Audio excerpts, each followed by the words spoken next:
Hi, everybody. Welcome to the Hoopercast. I'm here. It's okay. Everything's fine. Hope you're enjoying our hiatus. Well, I hope you're not enjoying it. I hope you're enjoying December, which happens to be our hiatus. I don't want you to enjoy our hiatus. I want you to feel kind of a sense of longing and FOMO, and I want you to feel like you'll enjoy your life better only after we return. I don't want you to enjoy while we're gone. That's not a good sign. By the way, I hope you had happy holidays and a very pleasant Christmas day. It is Boxing Day. I have to sneeze. We're talking about shrinking today. I watched this show on a recommendation from a friend and it paid off, and it turned out that Kellen had also seen it. So Kellen's here with us this week to talk about shrinking with me, and Dustin will sit and nod his head.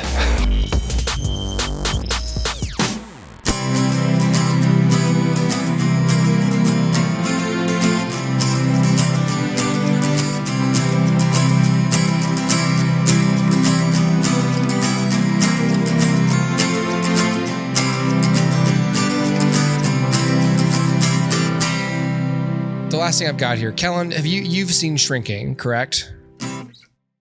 Have you watched did you watch both seasons? Okay. What's on your mind today? I want to change, but I'm not particularly open to make those changes. I'm trying. Every time I get rid of one compulsion, another compulsion comes up. Are you yawning right now? Spoiler alert, I feel like I'm stuck. Right. How does that make you feel?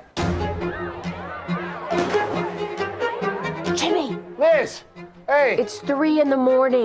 I'm sorry. What's in that bowl? Pretzels. The other bowl. Maybe some painkillers. Maybe? There's painkillers in there, yeah. I have to ask, is this you forever? I don't know. Crush a bit, little dip, roll it up, take a hit. Oh, hey, Paul. I'm worried about you, kid. Yeah, I've been grieving her. You've been numbing. Stop. You're doing sad face. This is just face. I have resting dead wife face.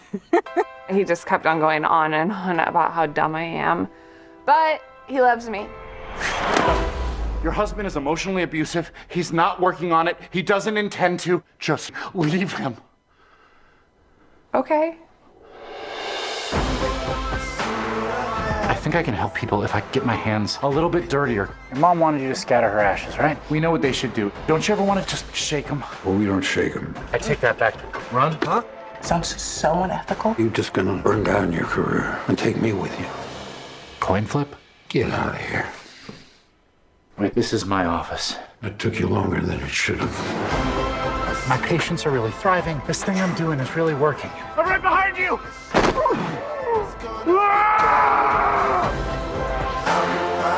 Nobody gets through this life unscathed. I can't remember Mom's laugh. I can feel her slipping away. You're faced with a choice. Are you gonna let your grief drown you? Or are you gonna face it, come through the other side? It's nice to see you have your spark back. Just gonna leave your car here? I'm a white guy in Pasadena. The cops will probably just take it back to my house for me. Must be nice. Derek, how's it going? Just walking the dog I didn't want. My patient moved into her sister's house. Sounds like the day's off to a great start for both of us. So Shrinking is on Apple TV Plus. It was created by Bill Lawrence, Brett Goldstein, and Jason Segel. I believe Brett Goldstein and Bill Lawrence also created Ted Lasso, if I'm not mistaken. Stars Jason Segel, Jessica Williams, Michael Urie, Harrison Ford is in this show.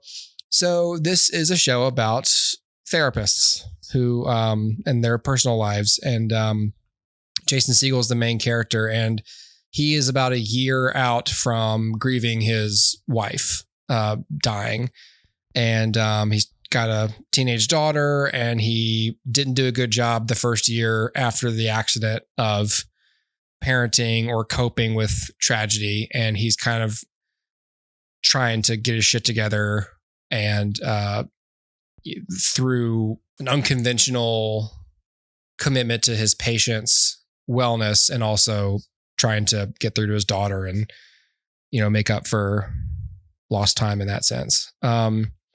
So like I said, it reminds me of Ted Lasso a lot. And that's why I suspected that has a lot to do with Bill Lawrence and Brett Goldstein, because the light tone and the overall positive vibes of the show are very Ted Lasso-y.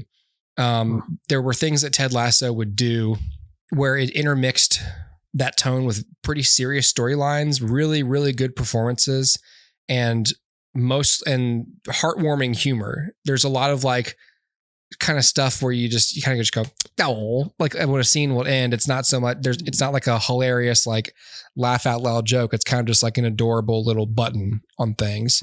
What I like about it and Ted Lasso both is you don't have to rely on mean humor to make an audience laugh.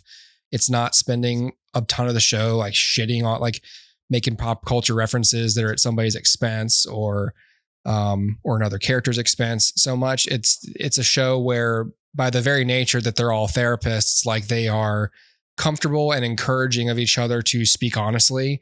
And so there's just a lot of like honest talk in here that is its own form of comedy. You don't have to waste an audience's time with storylines that take a whole season to resolve. For example, there's a character in this show at some point where it's set up that she's probably about to start having an affair, and it's resolved in the next episode. Because for me, I was like, okay, I know where this goes, and I'm not really excited to watch this play out because I've seen this on like every sitcom ever and a ton of dramas since. And this is one of those shows where characters will make the right choice and they will go off and get in more interesting dilemmas, but not a stock dilemma like, let's split up these characters and make one have an affair and let's just spend a ton of time on that. And it's like, that's not interesting to me, like, especially not in the context of this show. I don't care to watch that play out. Not that it can't be done well, but like the show is good because of everything it's doing that I don't normally see. So, yeah, I definitely recommend Shrinking. There's going to be a third season. I think Michael J. Fox is signed on for it. I heard about that. Right. Because a big plot point of the show is that Harrison Ford's character has Parkinson's. Is he playing himself? I don't know. It seems like the type of show that might have him play himself because it takes place in... It's in LA, yeah. It's LA, yeah. It could. This isn't a hot take, but Connor, I don't think we've talked about either of these shows in this context, or maybe we have. Was I on a Ted Lasso? Yeah, we talked about Ted Lasso before. Okay, so then maybe this isn't new, but I'll mention it for Dustin's sake and for listeners' sake. But like I loved first season of Ted Lasso. Mm-hmm. I liked the second season of Ted Lasso, and there was just 3, right? There's only been 3. There's going to be a 4th. And I thought the third season was okay, and by the end of it, I wanted the show to be over. Mm-hmm. It really nosedived for me in a certain way that like it was overreactive for sure, but I just really didn't like the way that the show was going. It felt like there was a feedback loop from those consuming the culture to regurgitating like takes on Twitter and then writers getting ideas from that. Like the show kept feeling like it was winking at itself the more and more that it went on. Characters became cartoon versions of themselves and they lost bits and pieces of them until by the third season, they're like Swiss cheese rather than a full character. And it was really weird. And they had a plot that they really just like dedicated themselves to for taking like this really sweet character and turning him into like the villain. But just by the time the show was done, I just felt like it was a very different, less sincere, more checking boxes for what people are going to then talk about on Twitter or something. Like, I don't know how to describe it better than that unless you've seen it. No, I think I've seen 2 seasons of Ted Lasso. I don't think I've seen the 3rd season. Okay, I was like, is this show for the show or is it for me? Like it's really weird. Yeah. Like some of the things that characters would do and say would be too like like in a second they're going to turn at the camera and look and wink at you. Like the Zelda game came out and they had a very awkward product placement with the Switch, and like they made Ted's kids say something about the Switch to a flight attendant or something like that, and it was just like, I don't know. It was just the Switch is the perfect game console for on the go. No, but they tried to be like, it's not product placement. It's a cute little kid saying something. Isn't that charming, you guys? And I think Shrinking, rated E for everyone. Shrinking has started doing similar in a lesser fashion. I don't think it's as off the tracks as I feel Ted Lasso got with it, but I do feel like the show is aware that it's charming and that people find it charming. And so character interactions are just feeling so much more stilted as time goes on. Like the show very much plays itself as a heightened hyper real world. Like, you know, it's in LA, but this is a very closed set of characters. Yeah. There's not a lot of interactions with the wider world you're going between it. It's kind of a stage play. Yeah, you're right. And therefore, like, it's just cycling which characters are interacting in what scene, in what location, and in what way are they talking to each other now. True, yeah. Like, everybody's very familiar with each other. Everybody says the cutest thing or most poignant thing that they can say. So, like, if I'm in the wrong mood when I watch Shrinking, I find it insincere and eye-rolling inducing. But if I'm in the right mood, I like cry and I have a really nice time watching it. It's curious that way. Interesting. You won't let it love you sometimes. It's because it's do you remember that you remember that Birbiglia joke, Dustin, where it's like oh God, what is it? Like, what if God's really nice, but he's just kind of out of touch? And he's like, it's like you go up there and he's like, who wants some figs and honey? Do you remember that joke? I don't remember that joke. It's such a good Mike Birbiglia joke.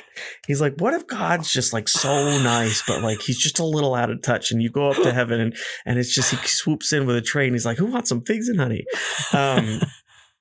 And that's like what the show can feel like sometimes. It's like, we get it. You're cute. I bet you guys got a real like, oh, in the writer's room when you did that one. Yeah. So anyway, that's my take on Shrinking. Interesting. Okay. It's fair.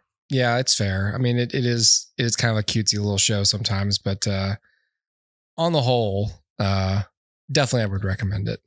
I would too. What's the name of that one Matt Damon movie where he shrinks? Is it called Shrinking? Downsizing. I haven't seen it. I haven't either. I heard it wasn't good. I just remember the poster. Yes. He's like, and so anyway. This is another show in a line of shows that for some reason I like enjoy dead wife comedy dramedies. Okay. Name another one. Afterlife. It's a Ricky Gervais Netflix show. Yeah. I might have talked to you about it before. You did. You recommended it. It's like Shrinking while it's charming, it's also can be cynical because like and that's why it can be tonally frustrating or at least tonally for various is like what you find out over the course of the 2 seasons is like what exactly Jimmy did to feel so guilty, to have his daughter be so pissed at him. Yeah. Like, what did he do in the year after his wife died that like his daughter's like, you're starting from like ground zero in terms of trust. Yeah. And like all his friends are very honest about like, you fucking suck and you need to change. And like, there'll be really rough stuff. Yeah. Afterlife is way more cynical. Like it is all like Ricky Gervais, definitely told from a standpoint of someone who doesn't believe in an afterlife or any kind of higher power. And like to him, it's in that show, it's about like, how do you cope with something when your belief system is basically like, this is as good as it can get. Right.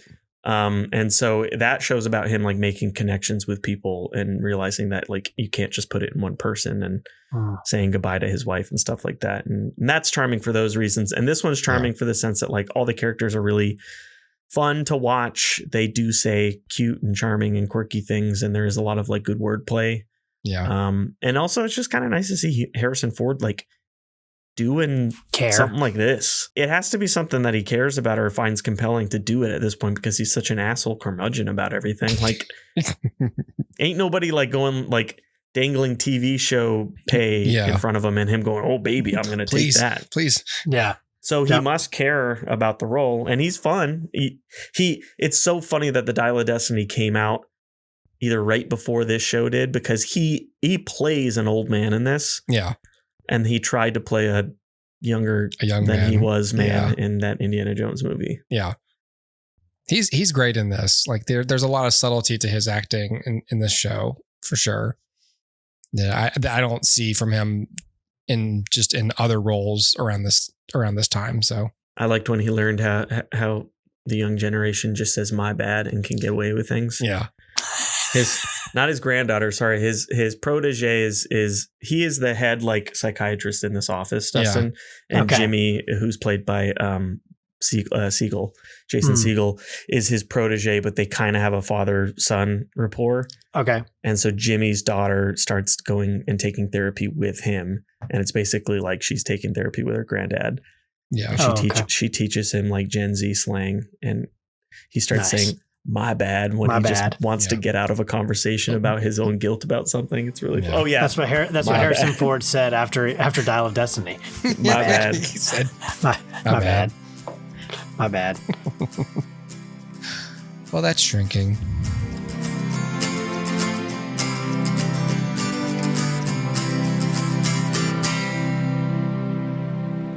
And I also make balloons.